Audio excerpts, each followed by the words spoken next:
icyo nyamba ashobora kuba nubuka kurashi yaravuze ngo kandi ni inshuti yawe ntabwo yavuze izina abantu bazi ko nyamba nuka baraza baravuga ngo nyamba aranuka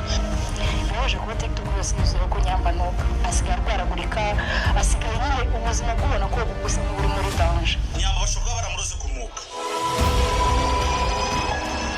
ubusanzwe ubuzima ni umwambaro wabira kandi ugakwira buri wese ugihumeka umwuka w'abazima ndetse umwuka nka wundi wasetse imbohe ntushobora guseka mugenzi we wahuye n'ibyaha bigasiba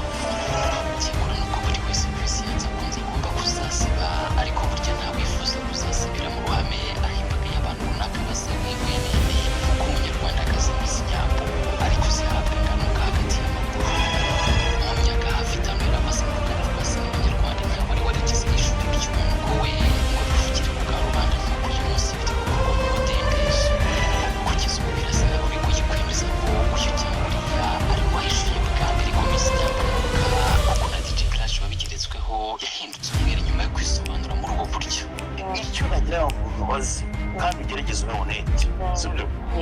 kuko ni nyambo wavugaga cyangwa nta muntu n'umwe nigeze mvuga hariya sibyo ibintu twavuze yari funny content nta zina twavuze nta muntu n'umwe usibye kuvuga ngo sibyo nta n'umwe twahutaje ntabwo ibyo twivugiye bisanzwe tumugamana muri rusange ntabwo twigeze tuvuga nyambo ubundi byose